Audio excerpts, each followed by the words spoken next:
Item ಯಾವುದೇ ಇರಲಿ try ಮಾಡಿ ಆಚಿ ಚಿಕನ್ ಮಸಾಲಾ. ಪರಿಷತ್ನ 7 ಸ್ಥಾನಗಳಿಗೆ ಮತದಾನ ನಡೆಯುತ್ತಿದ್ದು, ವಿಧಾನಸೌಧದಲ್ಲಿ ನಮ್ಮ ಪ್ರತಿನಿಧಿ ರಾಜಪ್ಪ ಸುತ್ತೂರು ಜೊತೆಗೆ ಮಾಜಿ ಸಚಿವ ಆರಗ ಜ್ಞಾನೇಂದ್ರ ಅವರು ಮಾತನಾಡಿದ್ದಾರೆ.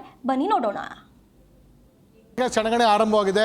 ಈಗಾಗಲೇ ಮತ ಚಲಾವಣೆ ಮಾಡಿರುವಂಥ ಬಿಜೆಪಿ ನಾಯಕರು ಇನ್ನೇನು ಅವರ ಅಭ್ಯರ್ಥಿಗಳ ಪರವಾಗಿ ಇಬ್ಬರು ಅಭ್ಯರ್ಥಿಗಳನ್ನ ಗೆಲ್ಲಿಸಕ್ಕೆ ತಂತ್ರಗಾರಿಕೆ ಹೂಡಿದ್ದಾರೆ. ಮೂರನೇ ಅಭ್ಯರ್ಥಿಯನ್ನು JDS ಅಥವಾ ಬಿಜೆಪಿಯ ಮೈತ್ರಿ ಅಭ್ಯರ್ಥಿನ ಗೆಲ್ಲಿಸಕ್ಕೂ ಸಹ ತಂತ್ರಗಾರಿಕೆ ಹೂಡಿದ್ದಾರೆ. ಇದ್ರ ಬಗ್ಗೆ ಮಾತನಾಡಲಿಕ್ಕೆ ಹಿರಿಯ ಶಾಸಕರು ಮತ್ತು ಮಾಜಿ ಸಚಿವರಂತಹ ಆರಗ ಜ್ಞಾನೇಂದ್ರ ನಮ್ಮ ಜೊತೆಗಿದ್ದಾರೆ. ಸರ್, ಈ ಬಾರಿಯ ಚುನಾವಣೆ ತಂತ್ರಗಾರಿಕೆ ಬಿಜೆಪಿ ತಂತ್ರಗಾರಿಕೆ ಏನಾಗಿದೆ ಸರ್? ತಂತ್ರಗಾರಿಕೆ ಈಸಿ ಇದೆ. ನಮ್ಮದು 28 ವೋಟ್ ಬರಬೇಕು ಒಬ್ಬರೊಬ್ಬರಿಗೆ ಗೆಲ್ಲಲಿಕ್ಕೆ. ಹಾಗಾಗಿ ನಮ್ಮದು 28 ಎಲ್ಲವೂ ಕೂಡ ಇದ್ದಾವೆ. ನಮ್ಮ ಈಗ ನಮಗೆ ಸೂಚನೆ ಕೊಡ್ತಾರೆ ನಮ್ಮ 2ನೇ ವೋಟ್ ಯಾರಿಗೆ ಹಾಕಬೇಕು ಅಂತ. ಪ್ರಿಫರೆನ್ಷಿಯಲ್ ವೋಟ್ ಆಗಿದ್ದರಿಂದ ಇನ್ನೊಂದು ಸೆಕೆಂಡ್ ಪ್ರಿಫರೆನ್ಸ್ ಯಾರಿಗಾರು ಕೊಡ್ಬೋದು. ಈಗೇನು ನಮ್ಮ ಮೈತ್ರಿ ಪಕ್ಷ JDS ಇದೆ. ಬಹುಶಃ ಕಾಂಗ್ರೆಸ್ಸಿಗೆ ಕೊಡುವಂಥ ಪ್ರಶ್ನೆನೇ ಬರೋದಿಲ್ಲ, ಉದ್ಭವ ಆಗೋದಿಲ್ಲ. JDSಗೆ ಕೊಡ್ಬೋದು. ಈಗ ನಮಗೆ ಸೂಚನೆ ಸಿಗ್ತಾ ಇದೆ. ಸರ್, ಈ ಕೆಲವು ಶಾಸಕರಿಗೆ ಅಡ್ಡ ಮತದಾನ ಭೀತಿ ಇದೆ ಅಂತ ಹೇಳಿ, ಇವನ್ ಆಡಳಿತ ಪಕ್ಷದಲ್ಲೂ ಸಹ ಅಡ್ಡ ಮತದಾನದ ಭೀತಿ ಇದೆ. ಬಿಜೆಪಿನೂ ಆ ಥರ ಅಡ್ಡ ಮತದಾನ ಭೀತಿ ಏನಾರ ಇದೆಯಾ? ಸರ್, 2 ದಿನ ಆಯಿತು ಕಾಂಗ್ರೆಸ್ನವರು ರೆಸಾರ್ಟಿಗೆ ಹೋಗಿ. ಒಂದು ಆಡಳಿತ ಪಕ್ಷಕ್ಕೆ, ಇಷ್ಟೊಂದು ಮೆಜಾರಿಟಿ ಇರುವಂಥ ಪಕ್ಷಕ್ಕೆ ಆತಂಕದ ಕ್ಷಣ ಅಂದರೆ ಅವ್ರ ಪಕ್ಷದಲ್ಲಿ ಆಂತರಿಕ ಭಿನ್ನಾಭಿಪ್ರಾಯ ಎಷ್ಟಿದೆ, ಏನಿದೆ, ಅತೃಪ್ತಿ ಏನಿದೆ ನಿಮಗೆಲ್ಲ ಕೂಡ ಗೊತ್ತಿದೆ, ಜನಕ್ಕೂ ಗೊತ್ತಿದೆ. ಹಾಗಾಗಿ ಹೆದರಿ ಅಲ್ಲಿ ಒಂಥರ ತೊಗೊಂಡೋಗಿ ಇಡೀ ಸರ್ಕಾರವೇ ಅಲ್ಲಿದೆ. 2 ದಿವಸದಿಂದ ವಿಧಾನಸೌಧದಲ್ಲಿ ಸರ್ಕಾರ ಇಲ್ಲ, ಆ ರೆಸಾರ್ಟಲ್ಲಿ ಸರ್ಕಾರ ಮಾಡ್ತಾಯಿದ್ದಾರೆ. ಮುಖ್ಯಮಂತ್ರಿ ಆದಿಯಾಗಿ ಎಲ್ಲ ಮಂತ್ರಿಗಳು, ಎಲ್ಲ ಶಾಸಕರುಗಳು ಕೂಡ ಅಲ್ಲಿದ್ದಾರೆ. ಕೇಂದ್ರ ಅವರ ವೀಕ್ಷಕರು ಕೂಡ ಇದ್ದು ಪಾಠ ಮಾಡ್ತಾ ಇದ್ದಾರೆ ಅವರಿಗೆ. ಇದೊಂದು ಹೊಸ ವಿಚಾರ. ಇದು ಕಾಂಗ್ರೆಸ್ಸು ಒಂದು ಕಾಲ ಶತಮಾನದ ಹಿನ್ನೆಲೆ ಇರ್ತಕ್ಕಂಥ ಒಂದು ಪಕ್ಷ ಅಂತ ಹೇಳ್ಕೊಳ್ತಾ ಇದ್ದಾರೆ. ಆದರೂ ಕೂಡ ಆ ಪಕ್ಷ ಮಾಡುವಂಥ ವರ್ತನೆ ನೋಡಿದಾಗ ಆ ಪಕ್ಷದ ಒಳಗಡೆ ಏನೇನೂ ಸರಿ ಇಲ್ಲ ಅಂತೇಳಿ ಹೇಳುವಂಥದ್ದು ಜಗತ್ತಿಗೆ ಗೊತ್ತಾಗ್ತಾ ಇದೆ.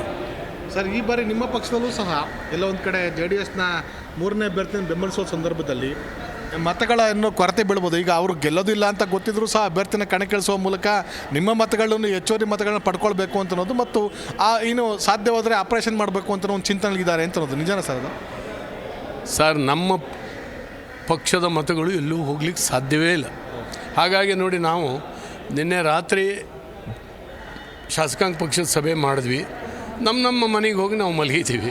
ಬೆಳಿಗ್ಗೆ ಎದ್ದು ಅಲ್ಲಿಂದ ಬರ್ತಾಯಿದ್ದೀವಿ ಆರಾಮಾಗಿ.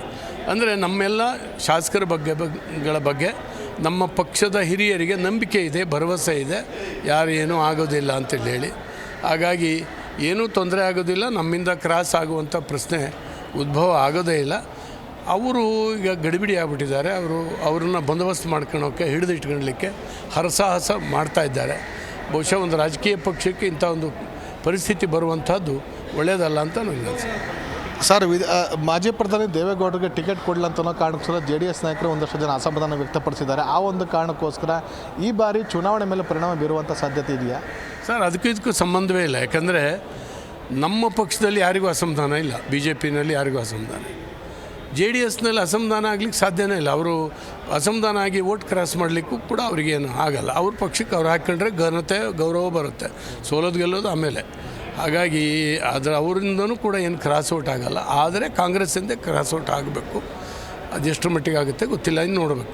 ನಿಮ್ಮಲ್ಲೂ ಸಹ ಹೆಚ್ಚುವರಿ ಮತಗಳು 4-5 ಮತಗಳು JDSಗೆ ಟ್ರಾನ್ಸ್ಫರ್ ಆಗ್ಬೋದು, ಮತ್ತು ನಿಮ್ಮಲ್ಲೂ ಒಂದಷ್ಟು ಅಸಮಾಧಾನ ಇದ್ದಿರ್ತದೆ, JDS ಒಂದಷ್ಟು ಅಸಮಾಧಾನ. ಅವೆರಡನ್ನೂ ಸಹ ಕಾಂಗ್ರೆಸ್ನವ್ರು ಎನ್ಕ್ಯಾಶ್ ಮಾಡ್ಕೋತಾರೆ ಅಂತ ಲೆಕ್ಕಾಚಾರವನ್ನು ಹಾಕಲಾಗಿದೆ. ಆ ಊಹೆ ಸರಿ ಅಲ್ವೇ ಅಲ್ಲ ಸರ್. BJPನಲ್ಲಿ ಅಸಮಾಧಾನ ಇತ್ತು, ಅನುಮಾನ ಇತ್ತು ಅಂತ ಹೇಳಿದ್ರೆ ನಮ್ಮನ್ನು ರೆಸಾರ್ಟಿಗೆ ಕರ್ಕೊಂಡು ಹೋಗ್ತಿದ್ರು. ಹಾಗಾಗಿ ಅನುಮಾನದ ಸಣ್ಣ ಎಳೆಯೂ ಅಲ್ಲಿಲ್ಲ. ಹಾಗಾಗಿ ಸಿನ್ಸಿಯರ್ ವೋಟ್ ಮಾಡ್ತಾರೆ, ಏನೂ ತೊಂದರೆ ಆಗಿದೆ ಸರ್. ಧನ್ಯವಾದಗಳು ಸರ್. ಇದಿಷ್ಟು ಹಿರಿಯ ಶಾಸಕಂತ ಆರಗ ಜ್ಞಾನೇಂದ್ರ ಹೇಳಿಕೆ. ಸಿನ್ಸಿಯರಾಗಿ ಎಲ್ಲ ಶಾಸಕರು ನಮ್ಮ ಅಭ್ಯರ್ಥಿಗೆ ವೋಟ್ ಹಾಕ್ತಾರೆ, ಮತ್ತು JDSನ ಅಭ್ಯರ್ಥಿಗಳು ಸಹ, JDS ಶಾಸಕರು ಎಲ್ಲರೂ ಸಹ ವೋಟ್ ಹಾಕ್ತಾರೆ. ಹಾಗಾಗಿ 3 ಜನ ಅಭ್ಯರ್ಥಿಗಳು, JDS BJP ಇಬ್ಬರು ಅಭ್ಯರ್ಥಿಗಳು ಮತ್ತು JDSನ ಒಬ್ಬರ ಗೆಲ್ತಾರೆ ಅಂತ ವಿಶ್ವಾಸವನ್ನು ವ್ಯಕ್ತಪಡಿಸಿದ್ದಾರೆ. ಕ್ಯಾಮ್ರಾಮನ್ ಶಂಕರ್ ಅವ್ರ ಜೊತೆ ರಾಜಪ್ಪ ಸುತ್ತೂರು, ಜಿ ನ್ಯೂಸ್ಗಾಗಿ ವಿಧಾನಸೌಧದಿಂದ.